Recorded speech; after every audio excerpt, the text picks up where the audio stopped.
Dernière séance donc du séminaire. Et je redémarre par une mention de Michel Foucault. La distinction foucaldienne entre énoncé et proposition que nous avons introduite et considérée la semaine dernière mériterait qu'on s'y attardât davantage. Mais comme là encore, il nous faut sinon conclure, du moins ponctuer le travail effectué dans ce séminaire cette année, je me contenterai d'une simple remarque. J'ai à maintes reprises souligné l'importance du reenactment dans l'activité de l'historien, la réeffectuation, la remise en acte. Et donc j'ai souligné l'importance de ce geste dans l'activité de l'historien et d'abord, avant tout, surtout peut-être dans celle de l'archéologue. Rappelant que pour Foucault, les concepts ne sont point, je cite l'archéologie du savoir, page 96, ne sont point formés directement sur le fond qu'il appelle approximatif, confus et vivant des idées, mais que les concepts sont formés à partir des formes de coexistence entre des énoncés, et que leur travail de l'historien, de l'archéologue, qui ont essentiellement affaire à des énoncés, que leur travail consistait, dis-je, dans une large mesure dans la remise en acte, la réeffectuation, reenactment des pensées exprimées dans des énoncés entendus comme autant d'actions passées. Donc, ayant souligné cela, je peux évidemment, dois dire que cette distinction entre énoncé et proposition est fondamentale pour mon propre travail et pour le travail, je considère, je peux me tromper, mais enfin, certes, de l'historien. On pourrait en dire autant de la différence strawsonienne faite par Strawson entre statement et sentence, dont Skinner a rappelé l'importance méthodologique en histoire en faisant le prolongement de la différence bien connue entre signification et usage, meaning and use. La thèse de Skinner est la suivante: la récurrence de certaines phrases, sentences, censées véhiculer une idée, n'est pas un objet historique en soi. Ce qui compte, c'est la diversité des statements, des énoncés, des prises de position, faits avec les mêmes mots par une diversité d'agents ayant des intentions, le cas échéant, différentes, voire très différentes, voire opposées. La sentence prise en dehors des statements que divers agents ont fait avec elle n'est pas un bon objet d'étude pour l'historien. Pour Skinner, la récurrence de certaines sentences, de certaines phrases, ne nous dit rien d'intéressant historiquement tant que, pour reprendre la thèse de Collingwood, qui m'est chère, on ne sait pas à quelle question telle expression était censée répondre. Elle ne dit rien, en effet, sur le statut que telle ou telle idée a pu avoir à différentes époques, what status a given idea may have had at various times, ni précise Skinner sur le domaine d'usage qui a pu être le sien, what range of uses the expression itself could sustain.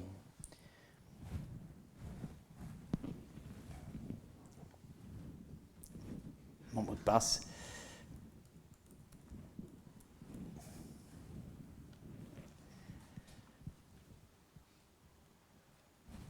C'est le seul problème philosophique vraiment intriguant que je serais arrivé à poser tout au long de ce semestre, c'est quel peut bien être son mot de passe, n'est-ce pas? Mais tant que je connais la réponse, ça roule, mais bon, le jour où le Alzheimer, qui est la moitié d'un Alzheimer aidant, je ne m'en souviendrai plus ou ne me rappellerai que la moitié, je ne sais pas ce qui se passera dans ce séminaire, n'est-ce pas? Mais enfin bon, ni dans ce cours d'ailleurs. Bon, en tout cas, Skinner écrit ceci: The persistence of the expressions tells us nothing reliable at all about the persistence of the questions which the expressions may have been used to answer, or of the intentions generally of the various writers who may have used the expressions. Durant la dernière séance consacrée en partie au statut des fictions, thème imposé par les complexes de questions et de réponses relatifs au statut ontologique des universaux depuis l'Antiquité tardive et la confrontation entre les thèses néoplatoniciennes et les thèses stoïciennes. Donc, durant cette dernière séance consacrée en partie au statut des fictions, nous avons évoqué la montagne d'or, the Golden Mountain, qui nous a conduit de la question du statut de l'universel à la distinction entre énoncé et proposition.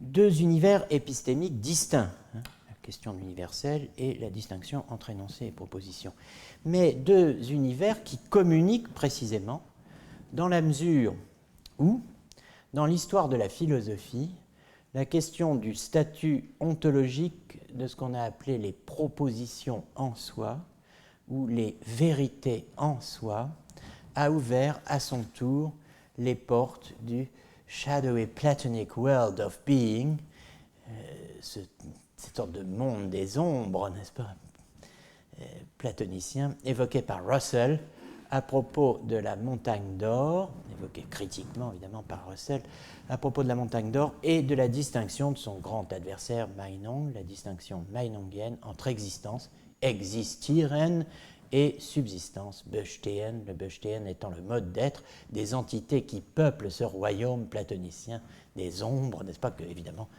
Meinong ne considérait pas comme un tel monde. Bon, je voudrais aujourd'hui vous montrer en guise de conclusion, mais aussi d'introduction au séminaire de 2015, qui sera partiellement consacré aux théories de la représentation et du jugement, vu sous l'angle de la théorie des fonctions psychiques. Je voudrais aujourd'hui donc vous montrer en guise de conclusion deux autres exemples de trajets effectués par des entités fictives depuis leur domaine épistémique primitif, celui où on les a utilisés pour la première fois, à un domaine particulièrement intéressant pour notre propos, où elles ont fini par échouer, si je puis dire, à savoir le problème du jugement, la question de la théorie du jugement. Vous vous rappelez, j'espère, la distinction de Leonard Linsky, sur laquelle nous étions restés à la fin du séminaire la semaine dernière. La distinction de Leonard Linsky entre ce dont on parle au sens authentique du terme et ce dont on ne parle pas vraiment, c'est-à-dire ce dont on ne peut rien dire de vrai ou de faux, à moins, je cite Linsky, d'en faire les personnages d'une histoire ou d'un conte de fées. Alors, c'est ce dont on ne parle pas vraiment, n'est-ce pas, à moins d'en faire les personnages d'une histoire, d'un conte de fées, c'est le groupe de ce que Linsky appelle le groupe des choses qui n'existent pas, qui comprend, selon lui, et entre autres évidemment, je cite, l'actuel roi de France, c'est le célèbre exemple de Russell dans sa controverse avec Meinong, l'actuel roi de France est chauve. Est-ce que cette phrase est vraie ou fausse, sachant qu'il n'y a pas de roi de France, quoi qu'on ait pu dire sur la monarchie républicaine en France depuis... Mais bon, il n'y a pas...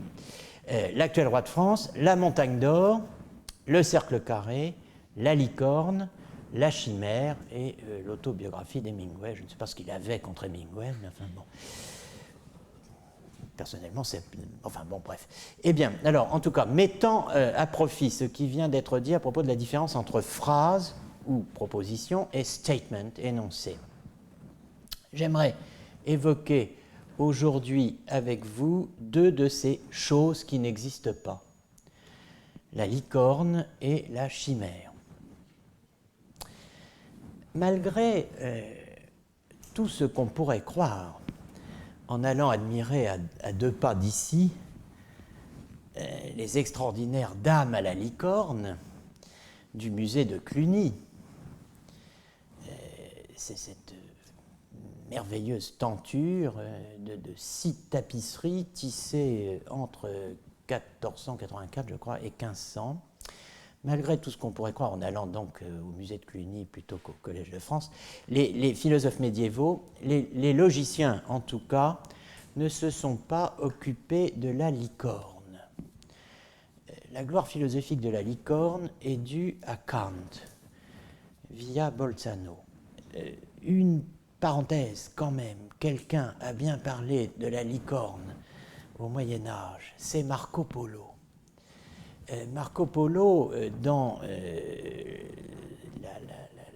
chapitre consacré, dans le devisement du monde, consacré à Java la mineure, ce n'est pas une danse, en fait c'est Sumatra probablement, mais enfin, je cite, quand on part du royaume de Ferlec, on entre, écrit-il, au royaume de Bassement, qui est à la sortie de Ferlec. Prenez le guide du routard, vous verrez où c'est. Ce Bassement est un royaume par lui-même. Ils y ont leur langage, mais ils sont des gens qui n'ont nulle loi, sinon celle des bêtes. Ils se réclament de la suzeraineté du Grand Khan, mais ils ne lui payent nul tribut parce qu'ils sont si loin que les gens du Grand Khan pourraient y aller. Et même tous ceux de l'île, ils se réclament pour siens, mais sans payer le tribut. Donc quelquefois seulement, lui font présent de choses étranges. Donc, ils envoient quelque chose au Grand Khan. Éléphants, unicornes ou autres. Et spécialement une espèce d'autour noir par l'entremise de ceux qui passent par là. Ils ont mains éléphants sauvages et assez d'unicornes qui ne sont guère moins gros qu'un éléphant. Ils ont le poil du buffle, le pied comme celui de l'éléphant, une corne au milieu du front, très grosse et noire. Et vous dit qu'il, alors cette unicorne, ne fait aucun mal aux hommes et aux bêtes avec sa corne, mais seulement avec la langue et les genoux, car sur sa langue il a les épinêtres longues et très aiguës. Quand il veut détruire un être, il le piétine et l'écrase par terre avec les genoux, puis lui inflige les maux qu'il fait avec sa langue. Il a la tête comme sanglier sauvage et la porte toujours inclinée vers la terre. Il demeure volontiers dans la boue et la fange, parmi les lacs et les forêts. C'est une très vilaine bête à voir et dégoûtante. Il n'est point du tout comme nous, d'ici, disons et décrivons, quand nous prétendons qu'il se laisse attraper par le poitrail, par une pucelle. C'est tout le contraire de ce que nous croyons. Bon, mais on l'appelle quand même unicorne. Évidemment, ce qu'il a vu et nommé unicorne, ce n'est rien d'autre que le rhinocéros de Sumatra, n'est-ce pas? Mais je laisse de côté ce point passionnant en vous renvoyant à un très beau livre quand même que je vous conseille pour les vacances, Kant et l'ornithorynque d'Umberto Eco, où vous trouverez dans le chapitre intitulé Kant, Peirce et l'ornithorynque la section Marco Polo et la licorne, qui reste une très belle page, comme pratiquement toutes les pages de Umberto Eco. Bon, alors la gloire philosophique de la licorne est due à Kant. Il n'est pas question des universaux, mais de la thèse probablement la plus célèbre de Kant en logique et métaphysique. Dans Funktion und Begriff, conférence donnée à Iéna en 1891, Frege félicite Kant, ça n'arrive pas souvent, Frege félicite Kant d'avoir montré que, je cite, le concept d'être ne peut jamais être prédicat, mais seulement sujet dans un jugement. L'expression retient l'attention. En fait, le concept d'être ne peut jamais être prédicat, mais seulement sujet dans un jugement. En fait, elle figure déjà chez Bolzano, qui, dans le tome 2 de sa théorie de la science, Wissenschaftslehre, l'attribue à Kant, traitant précisément des jugements d'existence, autrement dit, de ces propositions dans lesquelles est affirmé ou nié un être ou une existence effective, wirklich. Comme par exemple, je suis, Dieu est. Voilà deux affirmations. Les vérités en soi n'ont pas d'être. Bolzano note que la plus grande confusion règne dans l'évaluation de ce type de jugement ou de proposition. Comment comprendre, par exemple, que les vérités en soi n'ont pas d'être. Mais c'est à ce moment qu'il cite, alors non pas le grand chinois, mais le philosophe de Königsberg, c'est le même, Kant. Dans l'unique fondement possible d'une preuve de l'existence de Dieu, dit Bolzano, Kant a écrit ceci. Le concept d'être ne peut jamais être prédicat, mais seulement sujet dans un jugement. Ainsi, parlons-nous de façon impropre quand nous disons qu'à une chose revient un être. Au lieu de dire « il y a une chose existante, un être effectif, à qui reviennent telle et telle propriété.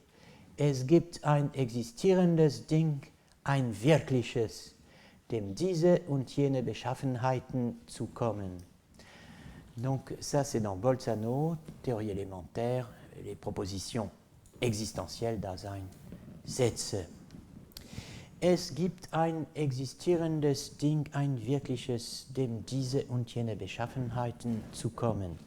Cette phrase pourrait être de Brentano. Elle est de Kant, citée par Bolzano. Ou plutôt, elle est de Bolzano résumant Kant, car elle ne figure pas telle quelle dans Der einzig mögliche Beweisgrund zu einer Demonstration des Daseins Gottes, l'unique fondement possible d'une preuve de l'existence de Dieu. Que dit au juste Kant? C'est là qu'il faut tendre l'oreille et ouvrir les yeux. Dans l'unique fondement possible d'une preuve de l'existence de Dieu, Kant parle de la licorne. Ou plutôt, il parle de deux sortes de licornes. Car il y a, plutôt, on distingue deux sortes de licornes. La licorne de terre et la licorne de mer, celle qu'en français on appelle narval. Kant note que l'existence revient à la licorne de mer, mais pas à celle de terre. Dem See-Einhorn kommt die Existenz zu, dem Land-Einhorn nicht. Qu'est-ce que cela signifie? Dem See-Einhorn kommt die Existenz zu, dem Land-Einhorn nicht. Cela signifie, dit-il clairement, simplement que la représentation de la licorne de mer est un concept expérimental, à savoir la représentation d'une chose existante. Die Vorstellung des See-Einhorns ist ein Erfahrungsbegriff, das ist die Vorstellung eines existierenden Dinges. Un concept expérimental est ce que les Grecs, les Latins depuis Boès et les médiévaux appelaient concept authentique, tiré d'une chose sensible. On a suffisamment vu cela dans les semaines précédentes.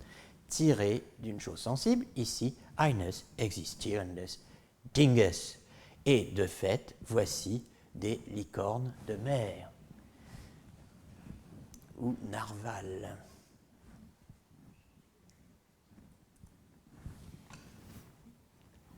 Vous imaginez le commerce que ça a pu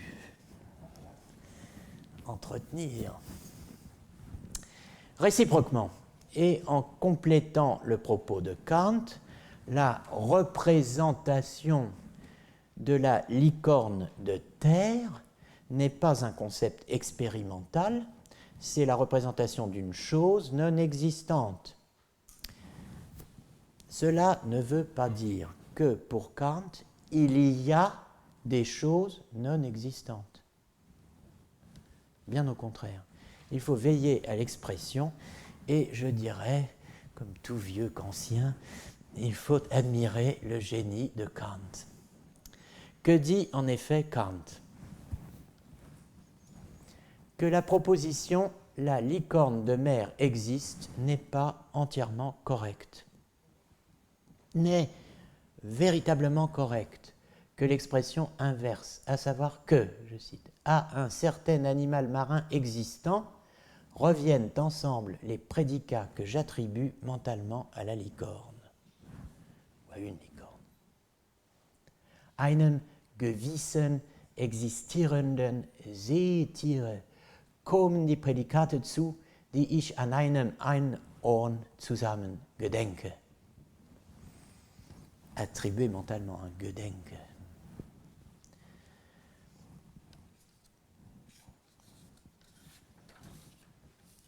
Que dire dans ces conditions de la licorne de terre? Rien. Pas même qu'elle n'existe pas, ce qui m'obligerait à l'assumer au sens meinongien du terme annehmen. Il n'y a pas de secret de la licorne, hein. On ne saurait même parler d'elle. Tout ce que l'on peut dire, c'est qu'à aucun animal terrestre existant ne reviennent ensemble les prédicats que j'attribue mentalement à une licorne. Kant va plus loin.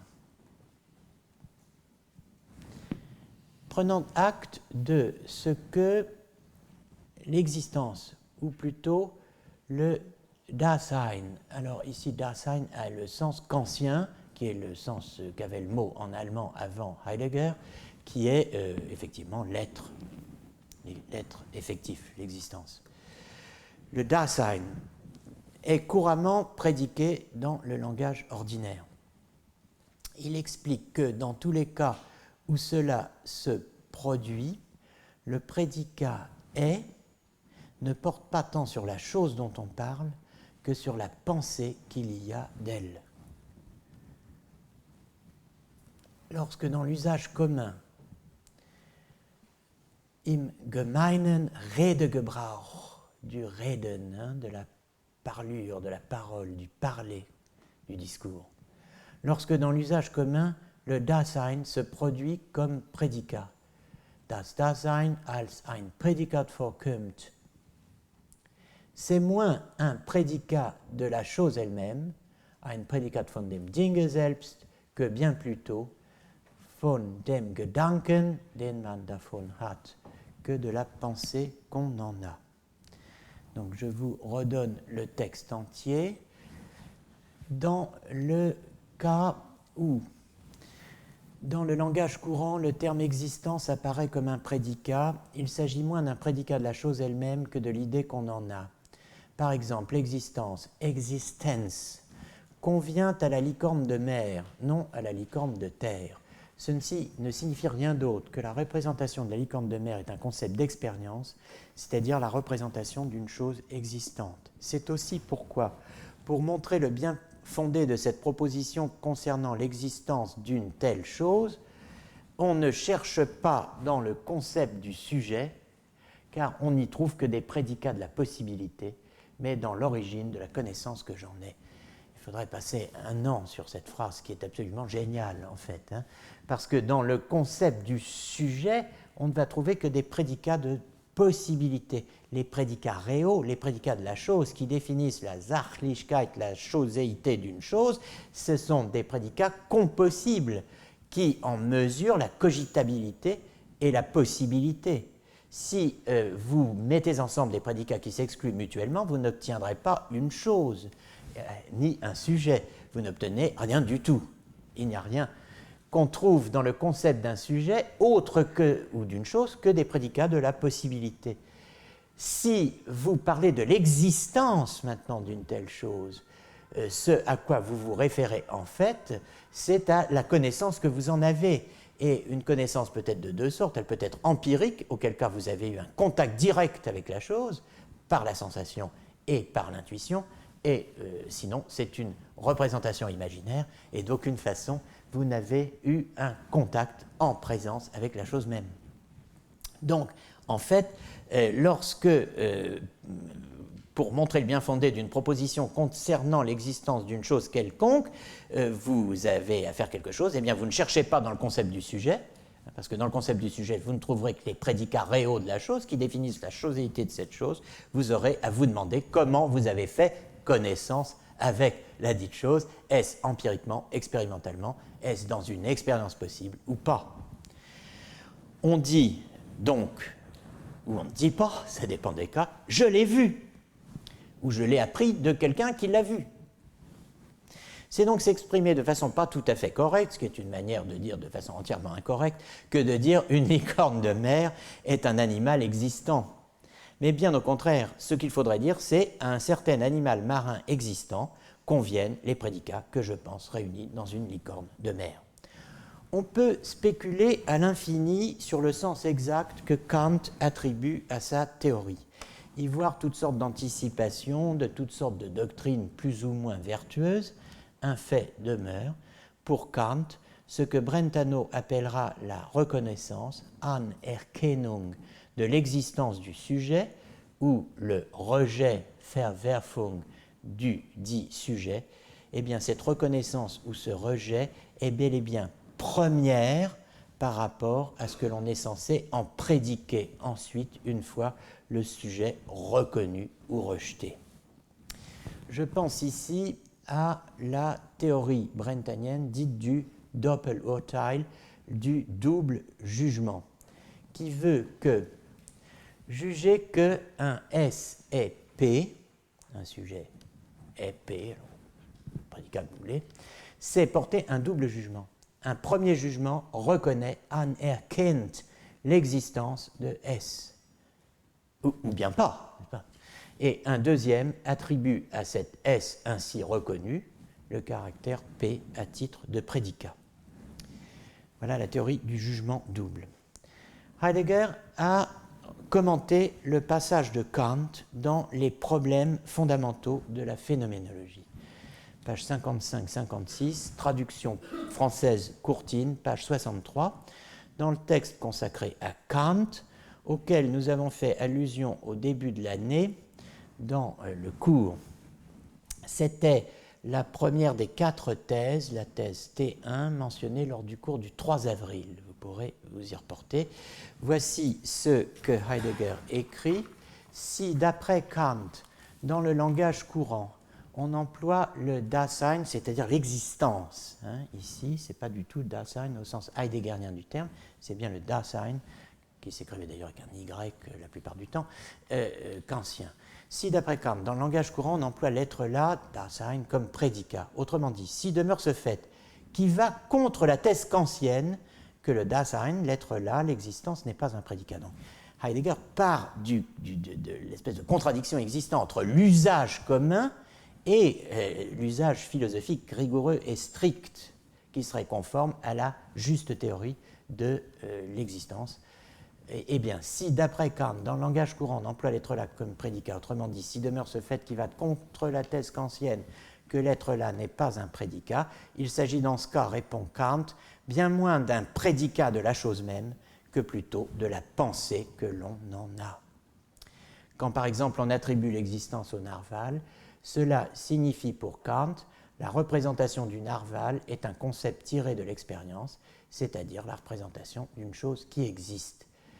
La proposition Dieu existe devrait, pour parler avec précision, signifier quelque chose qui existe est Dieu. Mais évidemment, il faudrait que vous eussiez un contact expérimental avec la chose représentée par l'expression Dieu. En modifiant ainsi la proposition, Kant veut faire comprendre que l'existence n'est pas pensée dans le prédicat, mais dans le sujet de la proposition. L'existence est pensée dans le sujet, non dans le prédicat. Ce que met en relief ici Heidegger, c'est exactement le compliment que Frege attribuait, faisait à Kant. Alors, notez que la vraie phrase de Kant n'est pas « l'existence n'est pas un prédicat », mais bien « l'existence n'est pas un prédicat réel », un prédicat de la chose dans sa réalité, sa Sachlichkeit. Vous trouverez de très lucides et remarquables analyses sur ce point dans les problèmes fondamentaux de la phénoménologie, paragraphe 4, page 20, traduction, page 33, les 4 thèses sur l'être et les problèmes fondamentaux de la phénoménologie. La thèse kantienne, l'être n'est pas un prédicat réel. Heidegger analyse la teneur de la thèse kantienne étant Sein ist kein reales Prädikat. Bon. Dans l'unique fondement possible d'une preuve de l'existence de Dieu, il est question de Dasein, mais vous voyez qu'il est dit Das Dasein ist gar kein Prädikat oder Determination von irgendeinem Dinge, ce qui revient à dire en allemand, en bon allemand, pour être compris de tout le monde, que ça n'est pas ein reales Prädikat, n'est-ce pas, ce qu'on n'entend pas vraiment en allemand, enfin l'homme de la rue en tout cas, enfin maintenant si, mais bon, en tout cas. Dans l'unique fondement, donc, il est question de Dasein. Das Dasein ist gar kein Prädikat oder Determination von irgendeinem Dinge. Et aussi, vous l'avez vu une fois, d'existence à propos de la licorne. Avant d'aller plus loin, donc retenons bien cette formule. Dans les cas où, dans le langage courant, le terme existence apparaît comme un prédicat, il s'agit moins d'un prédicat de la chose elle-même que de l'idée qu'on en a. Cette formule est une formule capitale, à mes yeux, pour l'archéologie du sujet agent. C'est une formule capitale que nous découvrons ici en suivant la piste du bestiaire fabuleux de la querelle des universaux et de la problématique de la référence vide. Cette formule capitale de Kant, soulignée par Heidegger, a une contrepartie immédiate et évidente. Pourquoi est-ce que Frege a fait un compliment à Kant? Eh bien, parce que cette contrepartie, c'est la théorie de Frege, selon laquelle l'existence est un prédicat de second ordre, un prédicat de prédicat, la propriété d'un concept. Comme l'écrit Frédéric Neff dans Qu'est-ce que la métaphysique, ce beau livre paru chez Gallimard en collection de poche, dire la Lune existe, c'est attribuer au concept de Lune, satellite de la Terre, corps céleste dépourvu de vie, etc., une propriété, celle de dénoter un objet en langage kantien, d'être la représentation d'une chose existante. Vous voyez, donc concept de second ordre.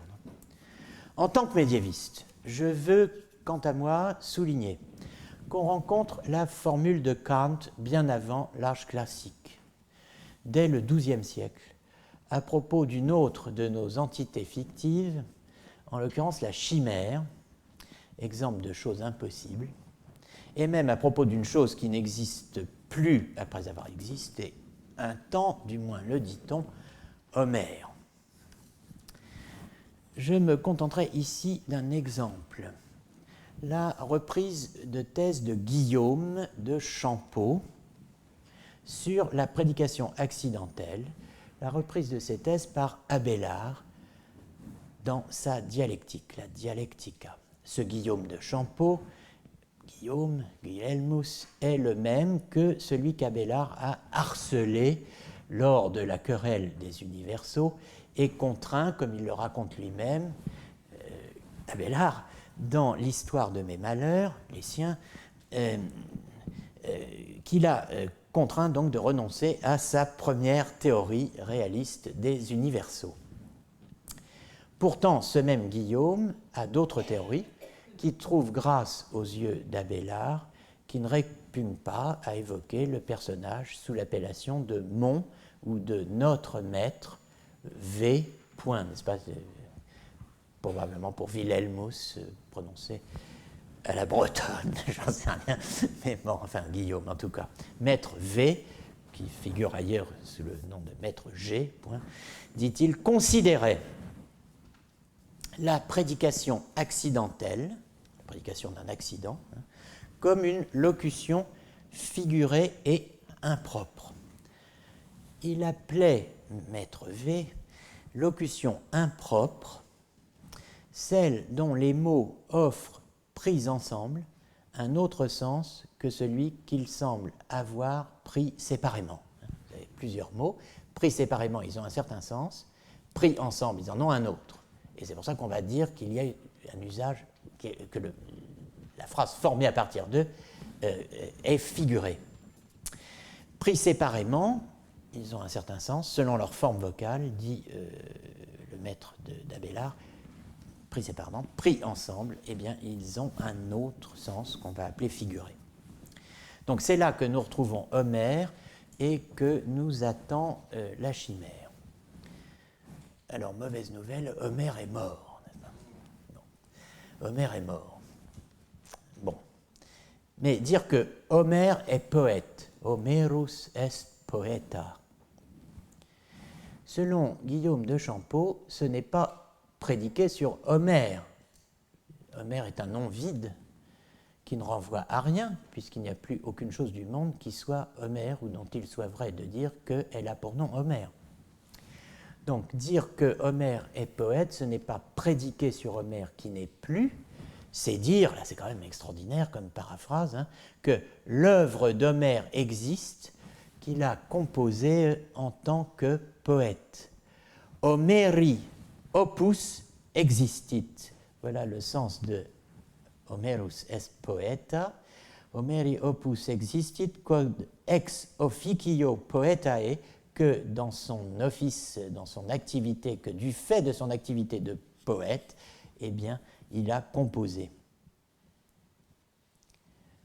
Operi itaque Homeri esse attribuitur, c'est à l'œuvre d'Homère qu'on attribue l'être, quando Homero aliquid, quand on attribue l'être à Homère. Même, donc c'est donc à l'œuvre d'Homère que l'être est attribué, pas à Homère. Ainsi, Maître V, nous dit toujours Abélard, entendait la phrase « Homère est poète, non du poète, mais des vers qu'il avait laissés ». De même, la phrase affirmant qu'un tyran mort vit dans ses fils ne porte pas sur le tyran lui-même, comme la construction semble le suggérer, mais sur ceux qu'il a engendrés et qui continuent d'exercer son pouvoir tyrannique.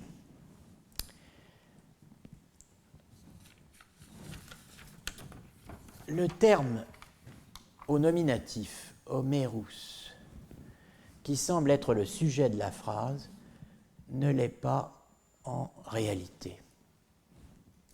Voilà la thèse d'Abélard, enfin, de Guillaume de Champeau, que suit Abélard ici. Plus exactement, ce n'est pas le véritable sujet d'attribution. Dans Homerus est poeta, Homerus est au nominatif. Mais nous l'utilisons, dit Guillaume de Champeau, avec la signification d'un mot à l'oblique, en l'occurrence Homérie, au génitif, au sens de le poème d'Homère, poema Homérie. De Homère est poète à d'Homère il y a poème, telle est la réversion. Donc, vous voyez, c'est une distinction très remarquable entre sujet grammatical d'une phrase et sujet logique réel d'attribution. Mais la chimère a rendez-vous avec le centaure, comme vous allez le voir, et Abélard avec Brentano. Bon, encore un peu de patience. D'abord la chimère. Soit la proposition chimera est opinabilis. La chimère est littéralement opinable. Question, sur quoi porte cette phrase? La chimère est opinable, pensable, concevable.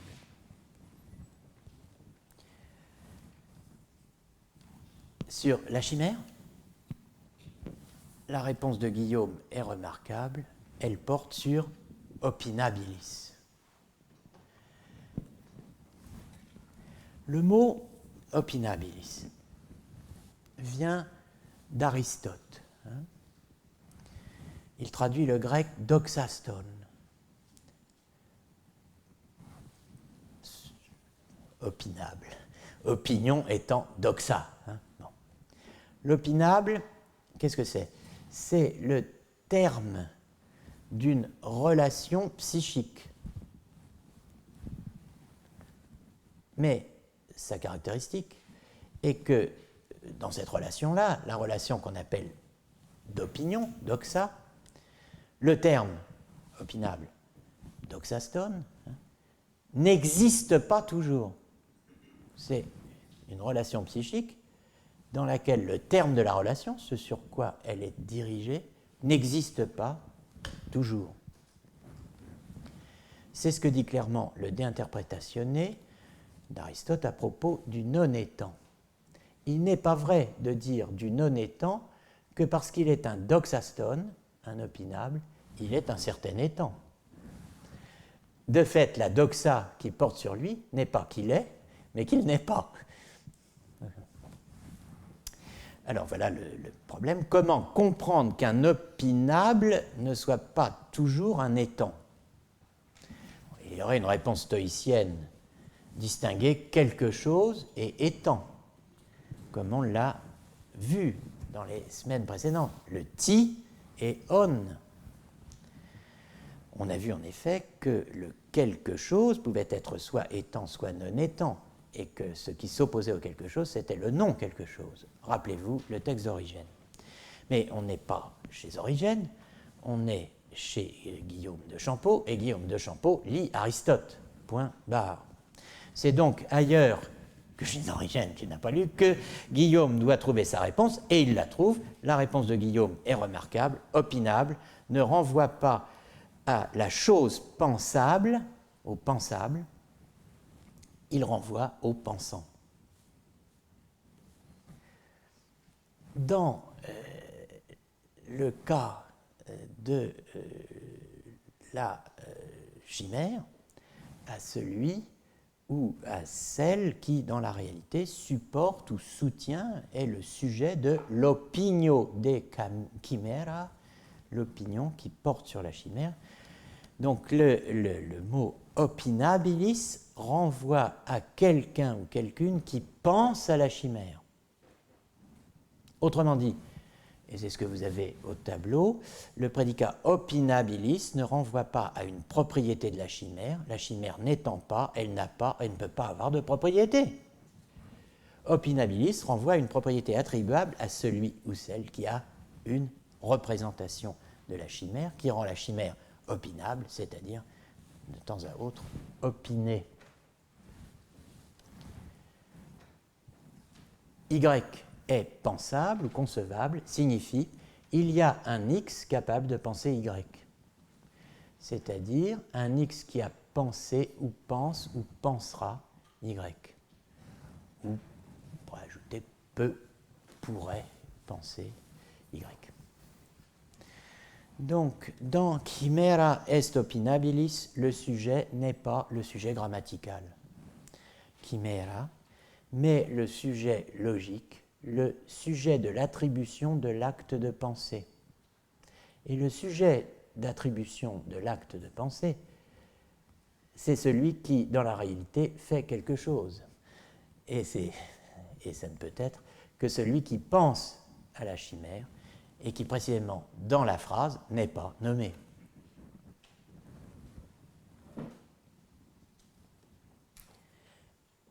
Celui qui dans la phrase n'a pas de nom.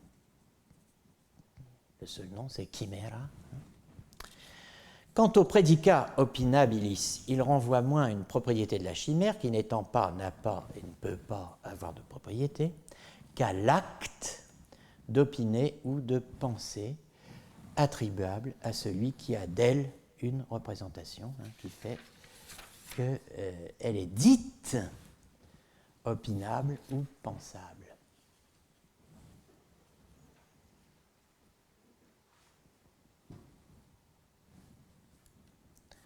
En un mot comme en mille. Dire chimera est opinabilis, c'est dire qu'il y a un X imaginant, opinant une chimère, ou bien encore en donnant à la thèse une forme adverbiale qu'il y a un X qui pense chimériquement. Abélard, Fodor, Ducasse. Il y a un X qui pense chimériquement.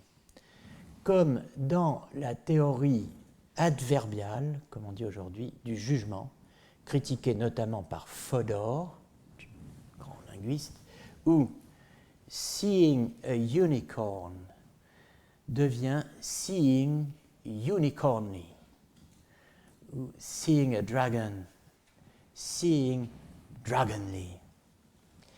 Cette théorie est appelée théorie adverbiale. Il y a une théorie adverbiale du jugement, il y a une théorie adverbiale de la perception, et cette théorie adverbiale a été introduite par le seul philosophe américain né à Angoulême, à savoir Kurt John Ducasse, 1881-1969, en ces termes, dans Moore's Refutation of Idealism, blue, bitter, sweet, etc., are names not of objects of experience, nor of species of objects of experience, but of species of experience itself. Bleu, amer, doux ne sont pas des noms d'objets de l'expérience, ni d'espèces d'objets de l'expérience, mais d'espèces de l'expérience elle-même, of experience itself. What this means is perhaps made clearest by saying that to sense blue is to sense bluely. Voir, enfin sentir bleu, alors, évidemment sentir du bleu, en fait, hein, mais to sense blue is to sense bluely, just as to dance a waltz is to dance waltzily, i.e., in the manner called to waltz. To jump a leap is to jump leapily, in the manner called to leap. Voilà la théorie dite adverbiale, introduite chez les anglophones par Kurt John Ducasse. J'y reviendrai l'année prochaine. La théorie de Guillaume de Champeau, qu'Abélard présente de manière nuancée, n'a pas reçu beaucoup d'attention de la part des historiens, ni d'ailleurs des philosophes. Le premier à avoir remarqué l'intérêt de l'analyse guilhelmo-abélardienne est Charles-François-Marie Comte de Rémusat, né à Paris le 13 mars 1797 et mort le 6 juin 1875, ce qui ne nous rajeunit pas. Donc Charles de Rémusat, un des auteurs du XIXe siècle, qui ont, sur les pas de Victor Cousin, dont il a été tellement question dans ce séminaire, un de ces auteurs qui ont découvert Abélard et l'ont apprécié au point, en l'occurrence, de rédiger, comme l'a fait Charles de Rémusat, sur lui, le premier grand livre sur sa vie et son œuvre, en 2 volumes, en 1845. Rémusat résume de manière remarquable la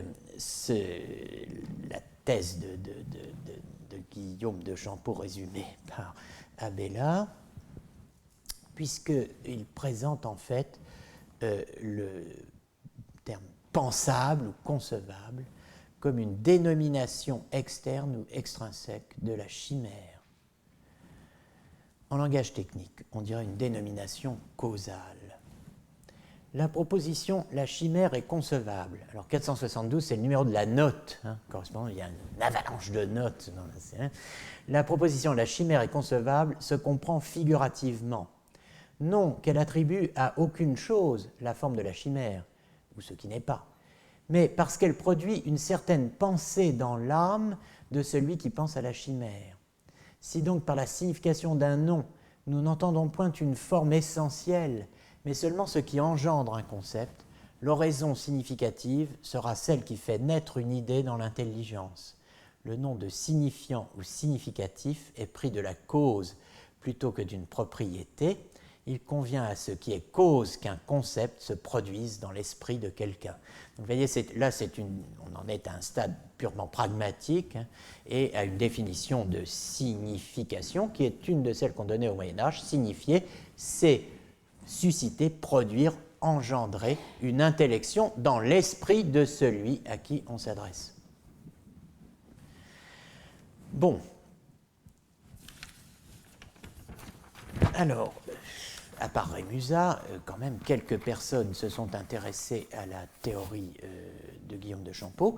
De nos jours, donc, on citera, et je pourrais donner plus de détails à ceux qui voudraient m'écrire sur cette question, on peut citer les travaux de Joël Biard, de John Marenbone, d'Irène Rosier-Katache, de Yukio Iwakuma. Avant eux, on peut mentionner William et Martha Neal, qui, dans leur grand livre The Development of Logic, Oxford 1962, qui est toujours à lire, les Neal, donc William and Martha, s'appuyant sur la toute récente édition de la Dialectica par Lambert de Reyck, soulignait l'intérêt de la réécriture de Chimera est opinabilis en Anima alicuius opinionem habet de chimera. Donc l'intérêt de la réécriture de la chimère est concevable en l'âme de quelqu'un a une opinion concernant la chimère pour l'histoire de ce qu'ils voyaient eux comme la distinction entre les deux sens existentiels et non existentiels du verbe être. Par la suite, de Reyck lui-même, l'éditeur de la Dialectica, a, en passant, vraiment 3 lignes, mais 3 lignes qui sont intéressantes, attiré l'attention sur la dimension, selon lui, abélardienne de la théorie brentanienne du jugement. Alors, je voudrais dire quelques mots pour terminer là-dessus sur la thèse adverbiale, la théorie adverbiale du jugement chez Brentano. Brentano n'avait pas lu la Dialectica d'Abélard puisqu'elle a été éditée seulement par de Reyck dans les années 67-68, mais de 1900. Brentano n'avait pas lu la Dialectica. Cependant, de façon assez extraordinaire, l'une des théories modernes du jugement les plus novatrices, la théorie développée par Brentano lors de sa phase dite réiste, à la fin de sa vie, dans sa dernière philosophie, peut être vue comme une espèce de généralisation de la théorie évoquée par Abélard pour rendre compte de la prédication sur la chimère. En tout état de cause, une des thèses les plus constantes de Brentano est que la reconnaissance Anerkennung d'un pensée, l'accent aigu, ne porte au sens propre que sur son pensant. C'est ce que vous avez là. Dire il y a un A pensé, c'est dire il y a un pensant A. A pensé et pensant A sont co-référentiels. La co-référentialité des expressions il y a un pensant A et il y a un A pensé a une propriété remarquable, elle implique qu'il y a un pensant A, mais pas qu'il y a un A. Eh bien, cette coréférentialité est une donnée transversale de toute la théorie brentanienne de ce qu'on appelle l'intentionnalité, et c'est la base de la théorie adverbiale de la conscience et du jugement. Brentano a évolué au cours de son travail et de son œuvre. L'évolution de Brentano consiste à passer de l'équivalence de il y a un A pensé et de il y a un pensant A. Il passe à une thèse beaucoup plus offensive qui est la réduction de il y a un A pensé à il y a un pensant A. C'est pour éviter le shadowy world, le monde d'ombre platonicien dénoncé par Russell, que Brentano, bien avant Russell, veut réduire le « il y a un A pensé » à « il y a un pensant A ». Cette formule, cette réduction, et d'abord cette équivalence, mais ensuite cette réduction de « il y a un A pensé » à « il y a un pensant A », vaut pour tout penser. Elle vaudrait évidemment pour la licorne de terre, si Brentano parlait de la licorne. Il préfère parler du centaure. Chacun a son bestiaire. Alors je résume sa thèse. Les énoncés sur le centaure ne portent pas sur le centaure, mais adverbialement sur celui qui l'imagine, qui se le représente fingerend, en anglais imaginatively, imaginativement. Donc les énoncés sur le centaure portent sur le psychiquement actif, le psychisch tätiges. Alors, il n'est, pour bien comprendre cette thèse, que de rappeler le passage de l'appendice 16 de la psychologie comme point de vue empirique, la psychologie au point de vue empirique ou du point de vue empirique. Le 16e appendice, vous savez qu'il y a eu plusieurs éditions de la psychologie et une contient un texte, un appendice, l'appendice numéro 16, sur lequel je reviendrai, mais duquel j'extrais pour le moment cette série d'énoncés qui visent à une seule chose, si j'ose dire, qui n'ont qu'un seul objectif, éliminer les faits au profit des vraies choses, des choses particulières. C'est dans la perspective réiste, c'est-à-dire d'une philosophie de la chose particulière, où n'existent que les choses particulières. Pas compliqué, le réisme, c'est ça. Hein, bon. Eh bien, éliminer les états de choses, éliminer les faits, éliminer les objectifs au sens de Meinong, éliminer toutes ces entités dites platoniciennes au bénéfice uniquement des vraies choses. Eh bien, dans cet appendice 16, donc consacré à l'élimination des faits au profit des vraies choses, on voit que Brentano passe de « qu'il y ait un centaure est faux », donc « qu'il y ait un centaure », c'est le fait qu'il y ait un centaure, ou bien le « qu'il y ait un centaure », comme état de choses, est faux à « il n'y a pas de centaure », puis, c'est très embarrassant quand même de se dire, bon, de quoi est-ce que je parle si je dis il n'y a pas de centaure, puisque précisément il n'y a pas de centaure. C'est toujours le paradoxe de la référence vide, donc il passe de la... il n'y a aucune chose à pointer, puis on veut éliminer les faits au bénéfice des choses singulières, mais bon, il n'y a pas de centaure, alors qu'est-ce que ça veut dire, il n'y a pas de centaure? Est-ce que c'est faux, sous prétexte que le sujet n'aurait pas de référence, le centaure n'existe pas? Arrêtons. Qu'il y ait un centaure est faux, mène à il n'y a pas de centaure, et il n'y a pas de centaure mène à cette théorie extraordinaire. Quiconque reconnaît un centaure reconnaît faussement. Qui anerkennt, accepte l'existence, reconnaît, hein, eh bien il reconnaît faussement. Ou celui qui reconnaît un centaure, donc on va l'appeler le reconnaissant un centaure, hein, et celui qui juge faussement, le jugeant faussement, hein, sont, et eux seuls, ces noms-là, ces noms bizarres, hein, le reconnaissant un centaure ou le jugeant faussement, sont présentés et eux seuls comme des noms de choses. Les seules choses qu'il y ait, hein, c'est quelqu'un qui juge ou quelqu'un qui reconnaît, anerkennt. Mais de centaure, il n'y a point. Centaure n'est pas un nom de chose. Alors, vous voyez la phrase.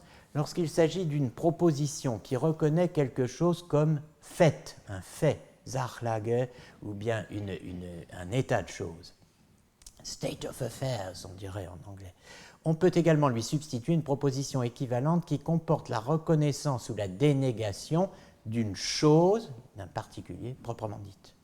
Ainsi, la proposition « qu'il y a une chose est vraie » équivaut à celle-ci « il y a une chose ». La proposition qu'il y ait un centaure est faux équivaut à celle-ci, il n'y a pas de centaure. On pourrait peut-être pourtant préférer une autre équivalence. Quiconque reconnaît un centaure reconnaît faussement, car le sujet qui reconnaît un centaure et celui qui porte un jugement faux sont des expressions qui désignent des choses, alors que centaure n'en est pas une. Le peut-être, dans cette phrase, on pourrait peut-être préférer une autre équivalence, le peut-être est trop, en fait c'est assurément, n'est-ce pas? Et c'est le dernier étage de la théorie de la fusée brentanienne.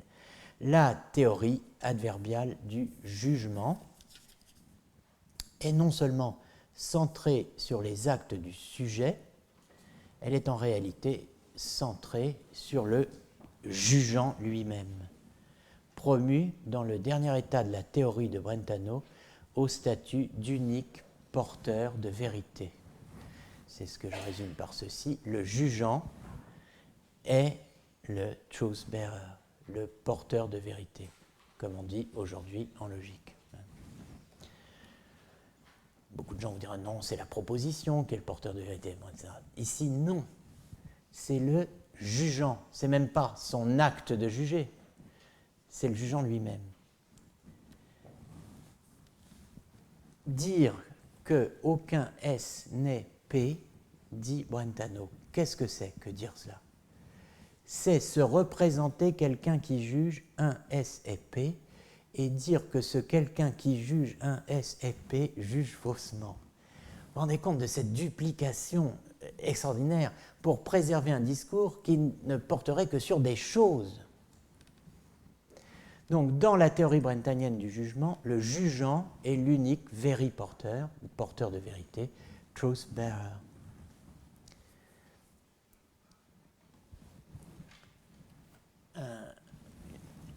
Monsieur Rochzak, qui est mort d'ailleurs, a, dans un livre très intéressant, intitulé, et posthume, n'est-ce pas, From the act of judging to the sentence, de l'acte de juger à la sentence, à la phrase, le problème des porteurs de vérité, the problem of truth bearers, de Bolzano à Tarski. Eh bien, Rochzak parle du judger. Si on s'intéresse donc à la partie réiste de la philosophie de Brentano, donc je commence à la 4e ligne, étant donné que le temps avance, given Brentano's reistic ontology of mind, étant donné l'ontologie réiste de l'esprit qu'a adopté le dernier Brentano, there are no judging acts. Il n'y a même plus des actes de jugement. Il n'y a que des judging persons. Il n'y a plus que des personnes jugeantes.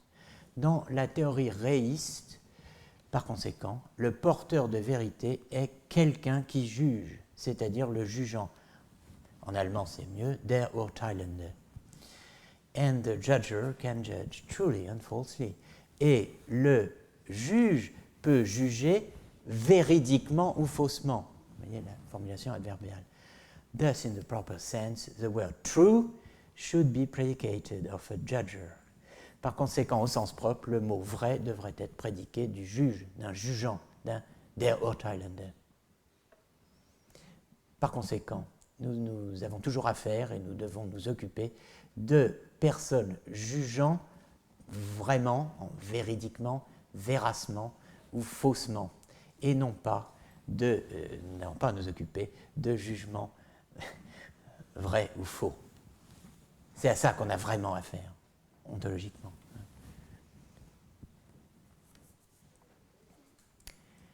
Donc le porteur de vérité, pour finir, est un sujet S, n'est-ce pas, qui, in the act of consciousness, dans un acte de conscience, asserte ou rejette l'objet of presenting, un objet de Vorstellung, de présentation, de représentation. Donc le réisme est la forme extrême de l'économie en ontologie, n'est-ce pas? Je résume ça par la phrase suivante, il n'y a d'objet que le sujet. Appendice 9, qui date de 1911, toujours dans la psychologie du point de vue empirique, on va terminer par cela. L'être ou le non-être d'un centaure ne peuvent devenir objet. Vous voyez, je ne parle même pas du centaure, mais de son être ou de son non-être, d'un fait, qu'il y ait un centaure ou qu'il n'y ait pas un centaure. L'essai d'un centaure ou le non-essai d'un centaure, la subsistance ou la non-subsistance d'un centaure dans un monde platonicien d'ombre, l'être ou le non-être d'un centaure ne peuvent devenir objet au sens où pourrait le devenir le centaure lui-même, pourrait le devenir s'il existait. Seuls peuvent devenir objet celui, dans ce cas précis, qui affirme et celui qui nie le centaure.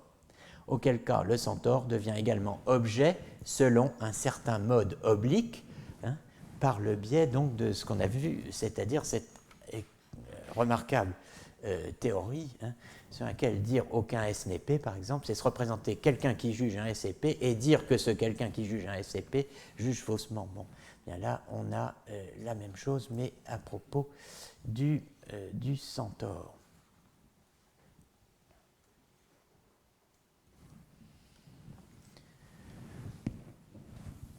Par conséquent, seules les choses qui tombent toutes sous le même concept du réal de la chosique, n'est-ce pas, peuvent devenir objets pour des relations psychiques.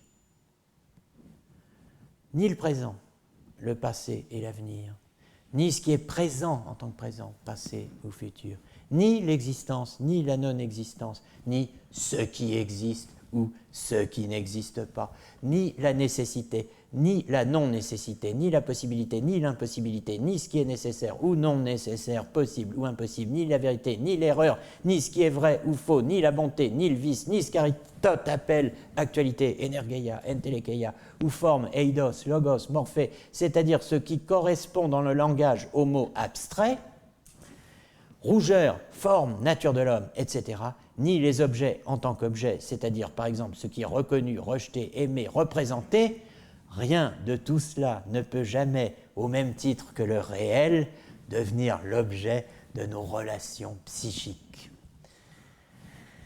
Un immense coup de balai ou de rasoir qui nous fait retrouver, comme après un tsunami, le monde de la querelle des universaux. Un monde dont nous pouvons, la conscience tranquille, à présent prendre congé, il ne reste plus rien, mais le jugeant est aussi un véridicteur, un sujet de véridiction, un sujet de vérité, quelqu'un qui dit vrai, quelqu'un qui pense juste, quelqu'un qui juge vrai, autrement dit vraiment. Voilà que nous retrouvons de Rechef pour finir ce séminaire, l'expression foucaldienne rencontrée tout à l'heure au moment de finir le cours, en posant la question de l'articulation entre sujet de désir et sujet de vérité. On l'a dit en commençant cette ultime séance, une même expression ne fait pas une même pensée, ni une même théorie. Le sujet de véridiction, le truth teller, comme on dit parfois aujourd'hui, ce que j'appelle le véridicteur, appartiennent à des univers différents de celui de Foucault. Ils méritent d'être évoqués pour eux-mêmes, nous le ferons. Il nous faudra toutefois patienter quelques mois avant de renouer les fils, de retrouver Brentano, le centaure et les théories médiévales et modernes du jugement. Pourrez-vous tenir jusque-là? Je ne sais pas. En attendant, je vous souhaite à toutes et à tous de bonnes vacances.